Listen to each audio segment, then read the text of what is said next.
ये कहानी एक छोटे से गांव में रहने वाली एक बहू की है जिसका नाम राधा था। राधा की शादी कुछ महीनों पहले ही राजू के साथ हुई थी, जो एक मेहनती और सम्मानित परिवार का बेटा था। राजू का परिवार बहुत ही संस्कारी और परंपराओं का पालन करने वाला था, लेकिन राधा का स्वभाव थोड़ा अलग था। वह अपने जीवन को अपनी शर्तों पर जीने वाली और खुले विचारों वाली थी। राधा का घर में स्वागत तो बहुत धूमधाम से हुआ, लेकिन जैसे जैसे दिन बीतते गए घरवालों को उसके स्वभाव के बारे में पता चलने लगा। उसे गांव की रीति रिवाज और परंपराओं में अधिक रुचि नहीं थी। वह खुले विचारों की थी और उसे किसी भी तरह की बंदिशें पसंद नहीं थीं। ससुराल के लोग उसके इस रवैये को बेशर्मी मानने लगे। राधा के कपड़े पहनने का तरीका, बातचीत करने का अंदाज और घर के नियमों को लेकर उसकी सोच परिवार वालों से बिल्कुल अलग थी।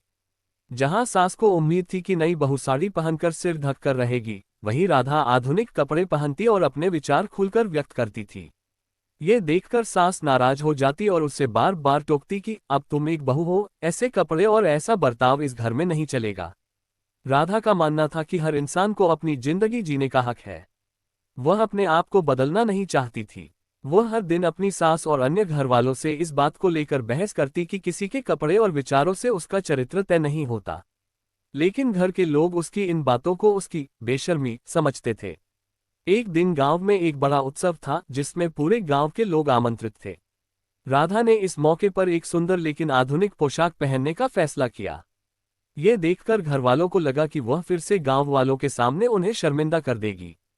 सास ने उसे समझाने की कोशिश की कि वह इस तरह के कपड़े न पहने और एक पारंपरिक साड़ी पहन ले, लेकिन राधा ने अपनी बात पर अड़ी रही और वही पोशाक पहनकर समारोह में गई। समारोह में सभी लोग राधा को देखकर हैरान थे। कुछ लोग उसकी खुली सोच की सराहना कर रहे थे तो कुछ लोग उसे गलत समझ रहे थे। लेकिन राधा ने किसी की परवाह नहीं की और पूरे आत्मविश्वास के साथ वहां रही। समारोह में राधा ने गांव की महिलाओं से उनकी समस्याओं के बारे में बात की और उन्हें अपने अधिकारों के प्रति जागरूक किया। उसकी बातों ने कई महिलाओं को प्रभावित किया और उन्हें अपने अधिकारों के लिए खड़े होने की प्रेरणा दी। समय के साथ राधा का आत्मविश्वास और उसकी सोच ने उसके ससुराल वालों का नजरिया बदल दिया। धीरे धीरे उन्होंने समझा कि राधा की सोच और व्यवहार उसकी बेशर्मी नहीं बल्कि उसके आत्मसम्मान और स्वतंत्रता की भावना है। उन्होंने महसूस किया कि राधा की यही विशेषताएं उसे दूसरों से अलग बनाती हैं। राधा ने अपने ससुराल वालों के दिल में अपनी जगह बना ली थी और अंत में घरवाले भी उसकी सोच और आदर्शों का सम्मान करने लगे। राधा ने अपने व्यवहार और आत्मविश्वास से न केवल अपने ससुराल वालों का दिल जीता बल्कि गांव की अन्य महिलाओं को भी एक नई राह दिखाई।